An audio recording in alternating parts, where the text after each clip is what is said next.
신약성경 누가복음 13장 18절로부터 21절까지 말씀 제가 봉독합니다. 그러므로 예수께서 이르시되 하나님의 나라가 무엇과 같을까? 내가 무엇으로 비교할까? 마치 사람이 자기 채소밭에 갖다 심은 겨자씨 한 알 같으니 자라 나무가 되어 공중의 새들이 그 가지에 깃들였느니라. 또 이르시되 내가 하나님 나라를 무엇으로 비교할까? 마치 여자가 가루 서말 속에 갖다 넣어 전부 부풀게 한 누룩과 같으니라 하셨더라. 아멘. 우리 앞뒤자로 인사할까요? 잘 오셨습니다. 사랑하고 축복합니다. 네, 우리가 이제 다음 주부터는 이제 방역 단계가 조금 하향 조정이 돼서 우리 더 많은 분들과 함께 교제할 수 있는 것, 여러분 그 시간이 너무 기대가 됩니다. 여러분 천국에 들어가면 세 가지 때문에 놀란다라는 얘기가 있어요. 첫 번째는 야, 아니 어떻게 저 사람이 천국에 왔지? 천국에 못 올 것 같은 사람이 천국에 왔기 때문에 놀란다는 거예요. 또 두 번째로 놀라는 거는 야, 어떻게 그분이 여기 못 왔지? 천국에 당연히 올 것처럼 생각되는 분이 천국에 못 왔기 때문에 놀란다는 겁니다. 세 번째 놀라는 거는 야, 내가 어떻게 천국에 왔냐? 여러분 어떠세요? 천국에 갈 확신이 있으십니까? 이럴 때 아멘 해야 되는데 이럴 때 조용하면 굉장히 당황스럽습니다. 여러분 천국에 갈 확신이 있으십니까? 아멘. 이럴 때 아멘 하셔야 돼요. 여러분 이게 우스갯소리이긴 합니다. 그런데 이 말씀 안에 아주 중요한 하나님 나라의 독특한 특징을 보여주고 있어요. 하나님 나라는 의외성이 있다는 겁니다. 오늘 우리가 예수님께서 말씀하신 두 가지 비유에 대해서 우리가 함께 나누게 될 텐데요. 겨자씨 비유와 누룩 비유입니다. 여러분 겨자씨 비유와 누룩 비유 안에 이런 하나님 나라의 의외성에 대해서 지금 말씀을 하고 있습니다. 이런 겨자씨 비유는 마태복음, 마가복음, 누가복음 세 개의 복음서에서 다 나와요. 그런데 똑같은 비유를 할지라도 이런 각 복음서마다 강조하는 특징이 다릅니다. 이런 특별히 누가복음에서는 많이 달라요. 여러분 우리가 일반적으로 알고 있는 겨자씨 비유, 여러분 어떻게 우리가 알고 있습니까? 아주 작은 것 하나 심었을 때 새들이 깃들 만큼 큰 나무가 되었다. 하나님 나라가 이렇게 확장하고 성장한다. 이런 우리가 이렇게 알고 있죠. 겨자씨 비유 안에 분명히 그런 것이 있습니다. 하지만 누가복음에서 강조하는 것은 조금 다른 의미가 여러분 있어요. 오늘 우리가 읽었던 이 본문 말씀 앞의 내용을 여러분 잘 아실 겁니다. 우리가 계속 지금 누가복음 묵상하고 있죠.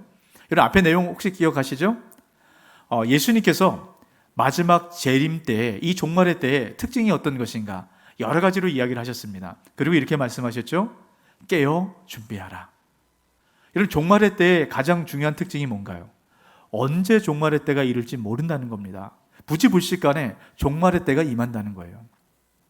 저는 이 종말의 때가 정말 이렇다는 것을 이번 한 주간 좀 많이 깨닫고 가슴으로 새긴 그런 시간이었던 것 같습니다. 여러분 아시는 것처럼 우리 지난 주간에 저희 교회 안에 두 가정에서 장례가 났습니다. 여러분 좀 많이 위로하시고 또 함께 마음을 나눠주시길 부탁드립니다. 저는 이 두 장례를 보면서 참 우리가 살아가는 시대가 힘들다라는 생각을 들었어요. 우리가 지금 장례하면 함께 예배하지 않습니까? 지금은 장례가 나도 함께 예배하지 못하는 여러분 그런 시대입니다. 이 시간을 보내면서 참 너무너무 마음이 아프더라고요. 함께 예배하면서 좀 우리가 위로해 줄 수 있는데 예배를 못하니까 너무 힘든 겁니다. 그러면서 더 많은 종말에 대해서, 죽음에 대해서 생각을 해보게 됐습니다. 특별히 그런 이유가 있어요. 우리가 그동안 함께 신앙생활을 했던 한 집사님이 주의 부름을 받으셨어요. 정말 이 장로님과 권사님의 극진한 섬김 가운데 집사님이 교회 오실 때마다 늘 밝은 모습으로 오셨던 것이 제가 아직도 기억이 납니다. 우리가 코로나19 때문에 참 우리 어르신들이 정말로 힘드신 것 같아요. 밖에 나가고 싶으셔도 이제 못 나가시죠. 그래서 우리가 이번 명절을 맞아서 우리가 이제 명절 때마다 우리가 이제 어르신들을 어떻게 좀 기쁘게 섬길 수 있을까? 그래서 이번엔 특별히 또 해피맘 어르신들 우리가 좀 선물을 좀 드리자. 그래서 우리 교육자들이 다 나눠서 우리 어르신들을 방문을 했습니다. 뭐 대면에서 볼 수 없으니까요. 문고리 신방을 했어요. 말 그대로 문고리에 선물 걸어드리고 또 전화로 축복해드리는 그런 시간들을 보냈습니다. 이 집사님도 그날 우리가 방문을 했습니다. 너무 기쁘게 이 선물을 받으시고 또 하나님의 사랑을 함께 나누었어요. 교육자들이 돌아와서 모든 가정을 잘 방문했다라는 얘기를 들었습니다. 여러분, 그런데 불과 몇 시간이 지나지 않아서 이 집사님이 주의 부름을 받았다는 얘기를 들었어요. 그러면서 제 안에 그런 생각이 듭니다. 분명히 몇 시간 전까지만 해도 우리와 함께 했는데, 마음을 함께 나눴는데 이 사람의 종말이 이렇구나. 여러분, 어떻습니까? 우리의 종말은 여러분 언제 이르게 될까요? 우린 먼 훗날이라고 생각해요. 나와 상관없는 것이라고 생각합니다. 하지만 종말의 때는 우리가 알지 못하는 때에 임하게 됩니다. 오늘 우리가 예배하는 이때에 저와 여러분에게 종말이 임할 수도 있습니다. 또 가정에 돌아가서 임할 수도 있어요. 언제 임할지 알지 못합니다. 우리가 날마다 오늘 이 시간 주님께서 내 삶 가운데 종말을 주시겠다, 여러분, 이런 마음으로 살아가는 것이 여러분 지혜입니다. 여러분, 오늘 우리가 종말을 맞이할 때 우리가 살아가는 모습이 지금과는 조금 다르지 않겠습니까? 우리가 날마다 이 종말을 눈앞에 둔 그런 삶을 살아가는 저와 여러분 되시길 주의 이름으로 축복합니다. 아멘. 여러분, 그럴 때 우리가 더 함께 마음을 나누고 또 용서하지 못할 사람이 어디 있겠습니까? 더 손을 펼 수 있는 우리가 그런 삶을 살아갈 수 있겠죠. 여러분, 주님께서 이렇게 종말의 때의 특징이 어떤 것인가 여러 가지로 말씀을 하셨어요. 여러분, 이때 따라오는 질문 한 가지가 있겠죠. 야, 종말의 때가 이렇게 신속하게 임할 것인데 그러면 종말의 때에 하나님의 나라는 누가 들어갈 수 있을까? 어떤 사람이 하나님 나라에 들어갈 수 있을까? 이러면 오늘 우리가 읽었던 본문 말씀이 바로 그 내용입니다.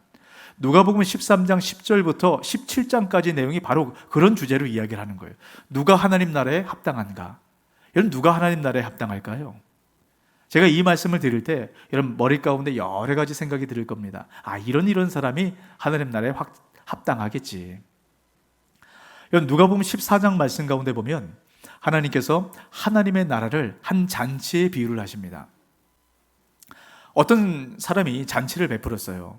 이 잔치에 그 잔치에 합당할 만한 사람들을 다 초대했습니다. 근데 모두가 다 거절해요.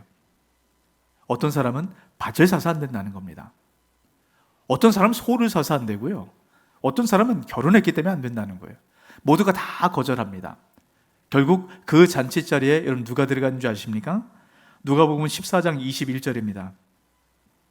종이 돌아와 주인에게 그대로 고하니 이에 집주인이 노하여 그 종에게 이르되 빨리 시내의 거리와 골목으로 나가서 가난한 자들과 몸 불편한 자들과 맹인들과 저는 자들을 데려오라 하니라. 이런 우리가 생각하기에 하나님 나라에 합당할 만한 자격이 갖추어져 있다고 생각하는 모든 사람들은 다 하나님 나라에 거절이 됐습니다. 근데 하나님 나라에 들어갈 만한 자격이 안 된다고 생각하는 의외의 사람들이 다 하나님 나라에 들어갔다라는, 여러분, 이것이 바로 하나님 나라의 의외성이에요.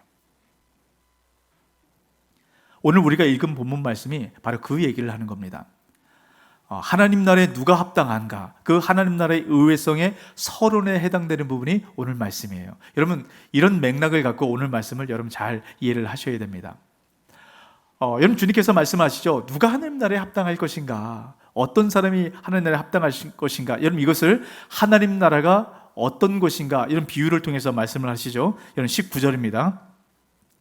마치 사람이 자기 채소밭에 갖다 심은 겨자씨 한 알 같으니 자라 나무가 되어 공중의 새들이 그 가지에 깃들었느니라.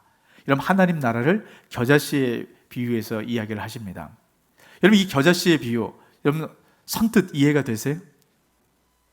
여러분, 우리가 이 말씀을 많이 들었지만 우리는 생각하고 이것이 어떤 의미일까 연구하고 고민을 해야만 이해가 됩니다. 하지만 예수님께서 이 말씀을 전하고 있는 예수님의 제자들과 유대인들은 이 말씀을 들었을 때 우리보다 훨씬 더 쉽게 이해를 해요. 이름 예수님께서 어떤 비유를 말씀하실 때 이들이 전혀 모르는 내용을 갖고 말씀하지 않습니다.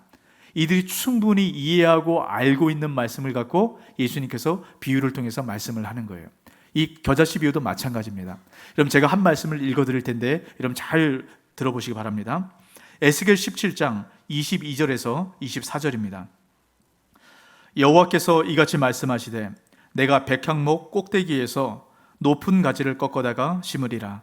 내가 그 높은 세 가지 끝에서 연한 가지를 꺾어 높고 우뚝 솟은 산에 심되 이스라엘 높은 산에 심으리니 그 가지가 무성하고 열매를 맺어서 아름다운 백향목이 될 것이요 각종 새가 그 아래에 깃들이며 그 가지 그늘에 살리라. 들의 모든 나무가 나 여호와는 높은 나무를 낮추고 낮은 나무를 높이며 푸른 나무를 말리고 마른 나무를 무성하게 하는 줄 알리라. 나 여호와는 말하고 이루느니라 하라. 여러분, 이 말씀을 여러분 들어보니까 겨자씨와 연결되어 있다는 여러분 느낌이 여러분 들지 않으십니까? 여러분, 예수님께서 이 말씀을 전제로 겨자씨 비유를 하셨을 겁니다. 그러니까 예수님의 말씀을 듣고 있는 사람들은 겨자씨 비유를 말씀하실 때 이 말씀이 바로 생각이 나는 거죠.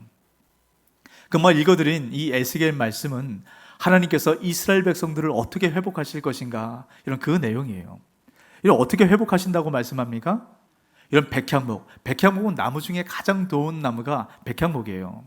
이 백향목에 있는 꼭대기에 아주 작은, 아주 연한 이 가지를 똑 꺾어다가 산에 심는다라고 말씀합니다. 여러분, 이상하지 않아요? 하나님께서 회복하실 것 같으면 백향목이 아주 굵고 좋은 나무를 여러분 옮겨 심어야죠. 여러분, 그래야 금방 자라죠. 아주 작은 나무를 똑 꺾어다가 하나님께서 심으신대요. 이게 어떤 의미일까?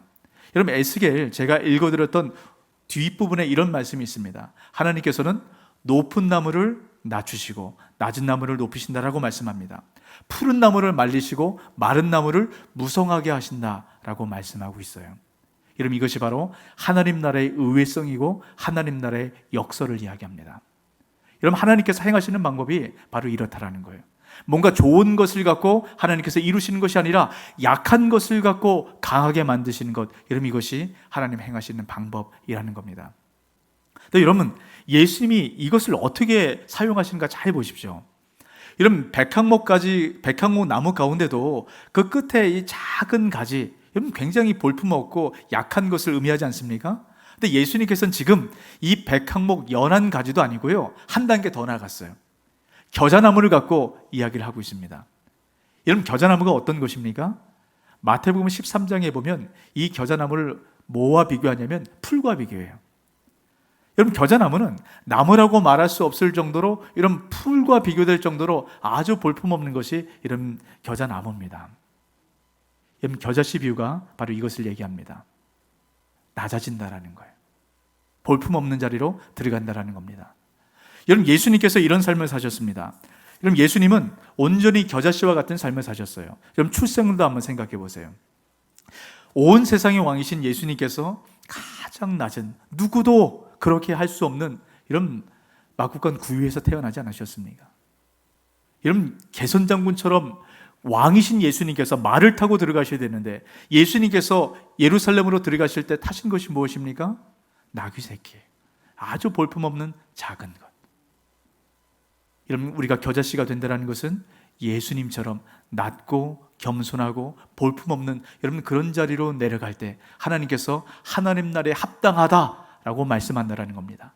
또 하나님께서는 이런 백향목과 같은 모든 것이 갖춰져 있는 그런 사람을 통해서 하나님 나라를 확장하는 것이 아니라 겨자씨와 같이 볼품없는 자들을 통해서 하나님 나라를 확장해 가신다는 거예요. 여러분, 이것이 바로 하나님 나라의 특징이라는 겁니다. 여러분, 우리가 지금 누가복음의 겨자씨 비유를 함께 나누고 있어요. 여러분, 이 누가복음에서 주님께서 이 비유를 통해서 강조하는 것을 알기 위해서는 이 누가복음을 통해서 말씀하는 이 말씀을 주목해 보아야 될 것이 하나 있습니다. 여러분, 18절 말씀을 보시기 바랍니다. 지금 주님께서 겨자씨 비유를 이렇게 시작을 하세요. 그러므로 예수께서 이르시되 하나님의 나라가 무엇과 같을까? 내가 무엇으로 비교할까? 여러분, 그러므로 라는 말로 시작을 합니다. 여러분, 그러므로 라는 말의 의미가 어떤 것일까요? 앞의 내용과 뒤의 내용이 연결된다는 거예요.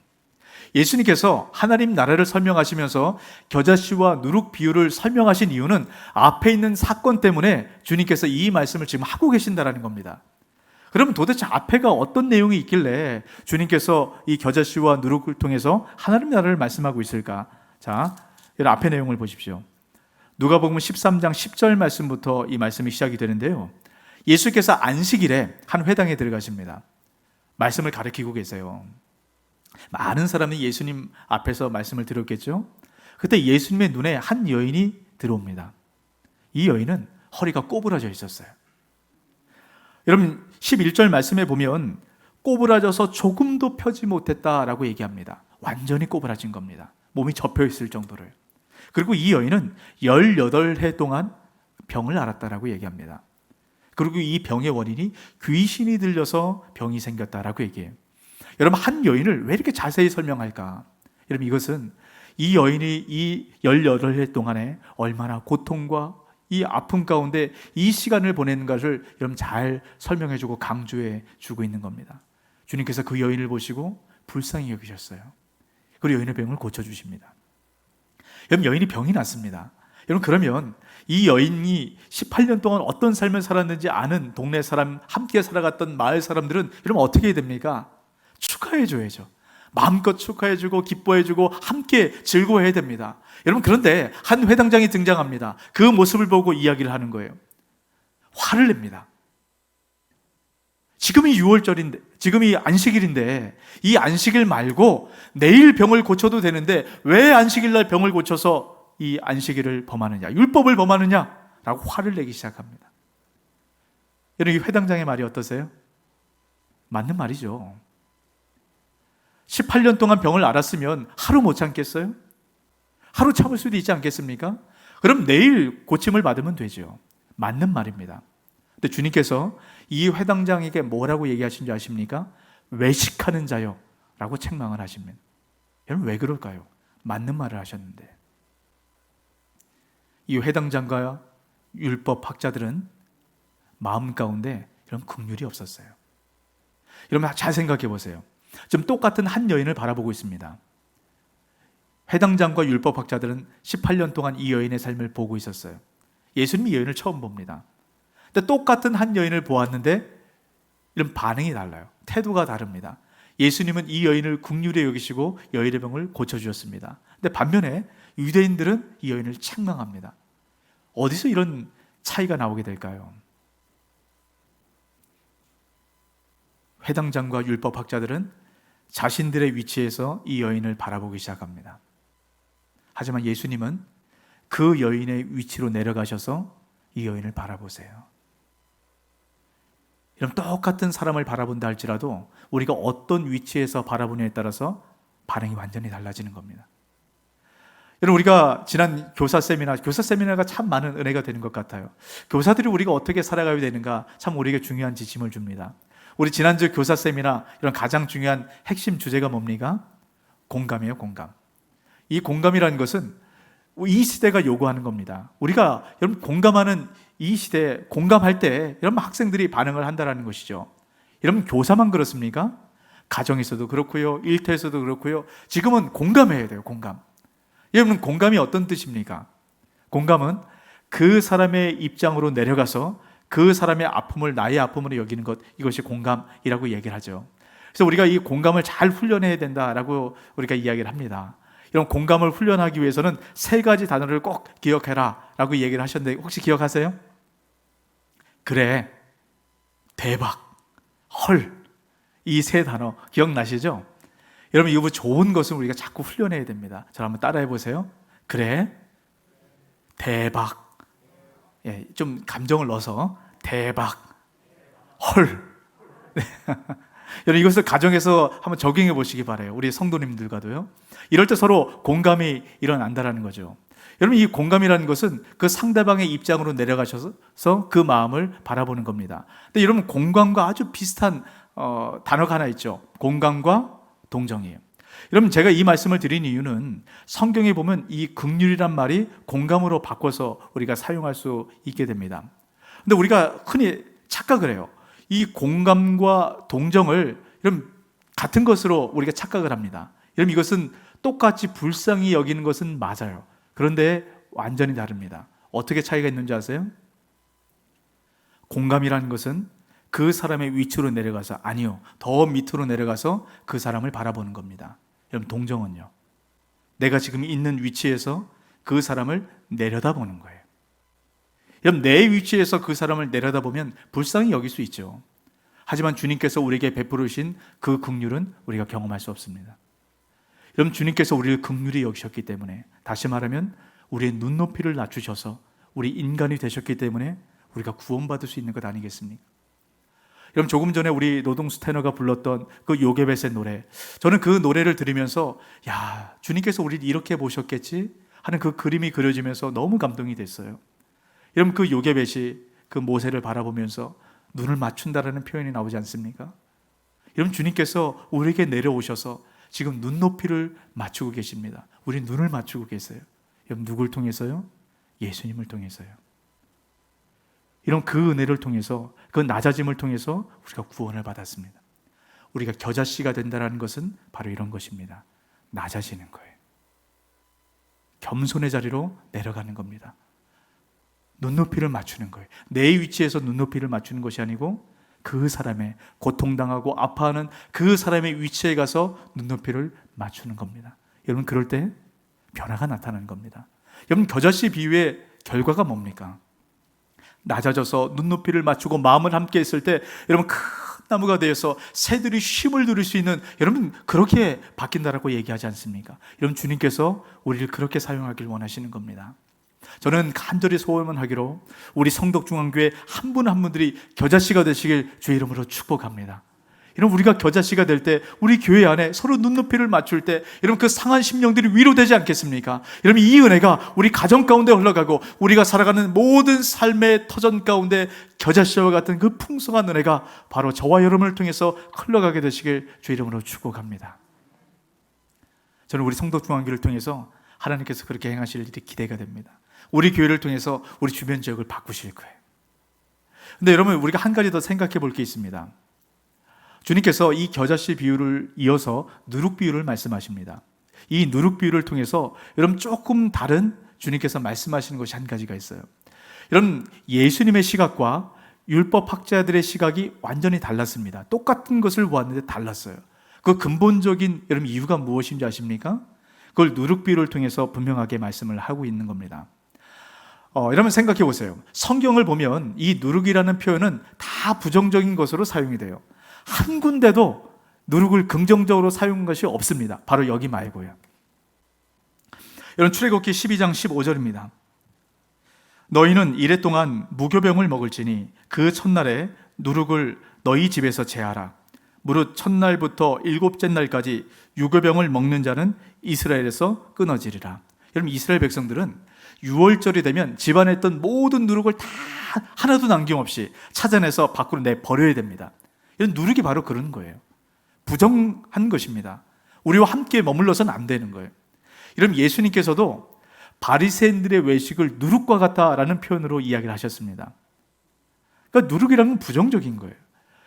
여러분, 이것을 왜 하나님 나라에 사용을 했을까라는 것이죠. 여러분, 다른 좋은 것도 많잖아요. 근데 왜 하필이면 이스라엘 백성들이 부정하게 여기는 이 누룩을 지금 하나님 나라로 비유를 통해서 말씀을 하시는가? 여러분, 누룩이라는 것은 밖으로 잘라 내버려야 되는 것, 우리에게 불편한 것, 우리가 피하고 싶은 것, 여러분, 이것이 누룩이라는 것을 기억하시기 바랍니다. 여러분, 우리가 누룩이 된다는 것은 어떤 것이겠습니까? 사람들에게 불편한 존재가 된다는 거예요. 내가 손해를 감수한다는 겁니다. 여러분, 지금 예수님께서 율법학자들에게 누룩과 같은 존재로 취급을 받고 있습니다. 여러분, 생각해 보십시오. 여러분, 예수님께서 18년 된 이 여인의 병 모르셨겠습니까? 아셨죠? 그럼 이 여인의 병이 이 18년 동안 기니까 하루 참고 안식일이 아니라 내일 병을 고쳐주어도 전혀 문제가 없다는 것 주님 모르셨을까요? 근데 주님은 왜 안식일에 병을 고치셨을까요? 안식일에 병을 고쳤을 때 율법학자들이 예수님을 공격할 것 예수님 모르셨을까요? 너무 잘 아시죠. 근데 왜 하필이면 이것을 감수하고서라도 안식일에 병을 고쳤을까요?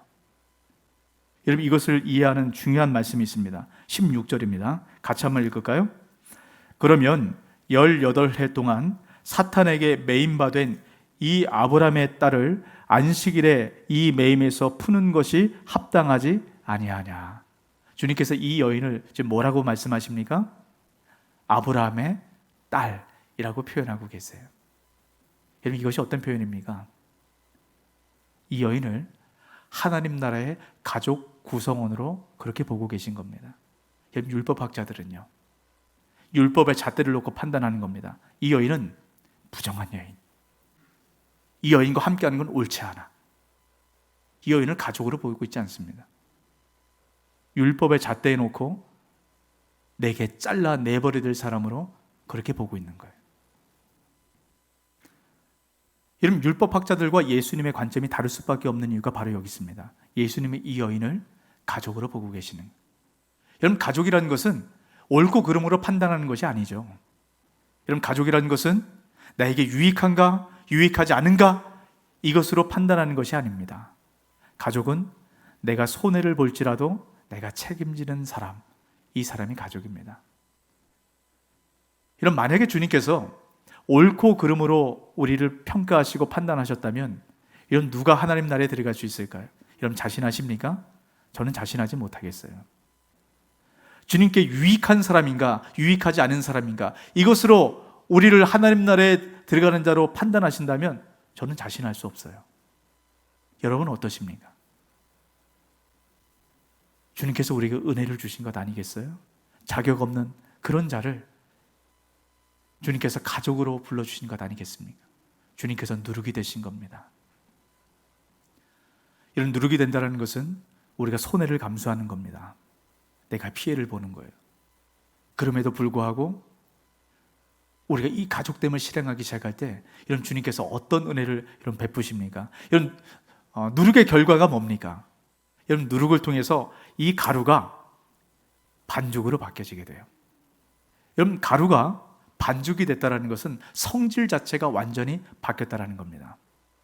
여러분, 주님께서 우리 누룩인 우리를 통해서 그렇게 사용하기 원하십니다. 이런 우리가 살아가는 이 세상의 삶은 굉장히 팍팍하고 막막하고 이런 먼지가 일어나는 이런 그런 답답한 세상을 살아가고 있지 않습니까? 누룩인 우리를 통해서 이 세상을 하나님 나라로 바꾸길 원하시는 거예요. 여러분, 이것이 누룩 비유에 담겨져 있는 주님의 마음입니다. 여러분, 이 말씀을 마음 가운데 새기고 여러분 누룩과 같은 삶을 살아내는 저와 여러분 되시길 주 이름으로 축복합니다. 아멘. 여러분, 우리가 이 겨자씨 비유와 누룩 비유에 대해서 지금 살펴보고 있는데요, 우리가 이 말씀을 읽다 보면 좀 놓치는 것이 한 가지가 있습니다. 근데 이것이 아주 중요한 것이에요. 여러분 19절 말씀을 다시 한번 같이 읽어보겠습니다. 마치 사람이 자기 채소밭에 갖다 심은 겨자씨 한 알 같으니 자라 나무가 되어 공중의 새들이 그 가지에 깃들였느니라. 여러분, 지금 겨자씨가 심겨집니다. 어디에 심겨지나요? 산 위에 심겨집니까? 아주 거룩한 곳, 특별한 곳에 겨자씨가 심겨집니까? 아니죠. 자기 채소밭에 심겨집니다. 자기 채소밭이 어딜까요? 우리가 살아가는 삶의 현장입니다. 우리 일상의 삶을 이야기를 해요. 근데 우리는 흔히 이 말씀을 착각을 합니다. 겨자씨는 이 좋은 것은 교회에 심겨져야지, 특별한 곳에 심겨져야지, 다른 곳에 심겨져야지, 이 세상과 구별된 곳에 심겨져야지 라고 생각을 하죠. 여러분, 이것이 바로 사단의 속임수라는 겁니다. 여러분, 사단은 끊임없이 교회와 세상을 분리시켜요. 교인들은 교회 안에서 거룩해져야 된다는 겁니다. 이 세상은 우리가 먹고 살기 위해서 살아가는 곳이지만 우리와 상관없는 땅으로 우리가 그렇게 여깁니다. 여러분, 주님은 그렇게 말씀하지 않고 있다는 거예요. 여러분, 구약 성경을 보면 이스라엘 백성들이 하나님께 왕을 요구하는 내용이 사무엘 말씀 가운데 담겨져 있습니다. 사무엘 선지자가 가서 이렇게 얘기해요. 우리가 다른 나라들처럼 좀 왕을 주십시오. 저 나라를 보니까 왕이 너무 잘 다스립니다. 우리가 왕을 주십시오. 사무엘 선지자가 싫어했습니다. 근데 주님께서 그들이 원하는 대로 요구 조건을 이루어 주라라고 말씀을 하세요. 여러분, 하지만 하나님께서 인간 왕을 세우는 건 원하는 것이 아닙니다. 하나님께서는 그들의 깊은 내면에 숨긴 의도를 아셨기 때문이에요. 여러분, 그 숨긴 의도가 무엇인지 아세요? 하나님을 종교 영역 안에 머물러 두게 만드는 겁니다. 나머지 정치, 경제, 사회, 문화, 인간들이 살아가는 모든 세상의 영역들은 인간의 순리대로 살아가겠다라는 거예요. 여러분, 주님께서 이걸 어떻게 보는 줄 아세요? 사무엘상 8장 7절입니다. 여호와께서 사무엘에게 이르시되 백성이 내게 한 말을 다 들으라. 이는 그들이 너를 버림이 아니요 나를 버려 자기들의 왕이 되지 못하게 함이니라. 이런 바로 이것을 하나님을 버린 것이라고 이야기를 합니다. 이런 우리 모습을 한번 돌아보시지 않으시겠어요? 여러분, 주님을 어디에서 왕으로 모십니까? 우리가 교회에서 예배하고 섬기고 교회에 관련된 일을 할 때 주님이 우리의 왕 되십니까? 우리 살아가는 삶의 영역에서는요, 우리 일터에서 정치, 경제, 사회, 문화, 그 모든 영역에서 주님께서 우리 왕이 되고 계십니까? 주님을 우리 교회 안에 가둬버리는 것은 하나님을 버린 죄라고 이야기를 합니다. 이 겨자씨와 누룩비유를 통해서 주님께서 우리에게 말씀하시는 것은 하나님을 온 세상의 모든 영역의 왕이 되시도록 하라는 거예요. 어떻게 왕이 되시도록 할 수 있을까? 우리가 겨자씨와 누룩처럼 살아가기 시작할 때 하나님께서 그 모든 영역의 왕이 되시는 겁니다. 여러분, 겨자씨의 삶이 무엇입니까? 이 땅 가운데 가난하고 고통받고 소외받는 바로 그곳에 들어가서 주님께서 우리에게 행하신 것처럼 우리가 낮아지는 거예요. 그리고 그들에게 눈높이를 맞추고 함께 공감하고 마음으로 품어내는 것이죠. 누룩의 삶이 무엇입니까? 사람들에게 때로는 불편하다 할지라도 또 악하고 팍팍한 그곳에 들어가서 그곳을 새롭게 바꿔내는 것입니다. 때로는 우리가 손해가 있다 할지라도, 여러분, 그럴 때 겨자씨와 누룩 같은 우리를 통해서 주님께서 이 땅을 하나님 나라로 회복하세요. 바로 이런 삶을 살아가는 우리가 하나님 나라에 합당한 자들이라고 말씀합니다. 오늘 말씀과 같이 겨자씨와 누룩의 삶을 살아가는 저 여러분을 통해서 하나님 나라를 경험하고 또 우리가 속한 모든 곳에 하나님 나라를 세워가는 저 여러분 되시길 주 이름으로 축복합니다. 아멘. 제가 한 가지 말씀만 드리고 오늘 말씀을 마치고 싶은데요. 여러분, 샌프란시스코 남부 지방에 가면 로스 알토스 힐이라는 지방이 있다라고 얘기를 해요. 근데 이곳은 꽃마을로 유명하답니다. 전 너무 가보고 싶어요. 근데 이곳에 가면 온 마을 자체가 꽃으로 가득 심겨져 있다라는 겁니다. 그래서 매일 관광객들이 여기 발을 딛는다는 거예요. 근데 이 마을이 처음부터 이런 마을이 아니었다라고 얘기합니다. 이 마을이 이렇게 바뀐 것은 존 핸드라는 한 우체부를 통해서 마을이 이렇게 바뀌었다라고 얘기를 해요. 이 존 핸드라는 우체부는 이 마을에 이제 우편을 전달하는 사람이었습니다. 근데 이 마을이 굉장히 황량하고 굉장히 팍팍했던 그런 땅이었던 것 같습니다. 우편을 배달하려면 50마일, 우리로 얘기하면 한 80km 정도 되는 아주 긴 거리인 것 같아요. 근데 이 긴 거리가 다 흙으로만 돼 있는 겁니다. 근데 이 거리를 20년을 넘게 왔다 갔다 했어요. 근데 어느 날인가 이 길, 먼지 날리는 이 도로를 자전거 타고 달려가고 있는데 그런 생각이 들었답니다. 야, 내가 평생을 이렇게 살아야 되나? 이 먼지 나는 이 황망한, 이 황량한 이 땅을 바라보며 이렇게 살아가야 되나? 자기 인생이 너무 비참하게 느껴졌다라는 거예요. 그래서 그만둘까? 또 그만두지도 못하겠고 늘 불평과 원망 가운데 그런 시간을 보냈다라는 거예요. 근데 어느 날 먼지가 많이 날리는 이 도로를 지나가고 있는데 불쑥 이런 생각이 들었다는 거예요. 야, 이 도로를 달릴 때 계속 앞으로 이 도로를 달려야 되는데 이것을 좀 바꿔보면 어떨까? 그때부터 이 도로를 달릴 때마다 이런 주머니에 가득 씨앗을 주머니에 넣고 뿌리고 다녔다는 거예요. 여러분, 하루가 지나고 이틀이 지나고 몇 달이 지나도 변함이 없는 겁니다. 몇 년의 시간이 흘렀어요. 근데 어느 날 갑자기 이 황량했던 이 땅에, 먼지가 날리던 이 땅에 꽃이 자라기 시작을 하는 겁니다. 그래서 이 우체부는 포기하지 않고 계속 씨앗을 뿌렸어요.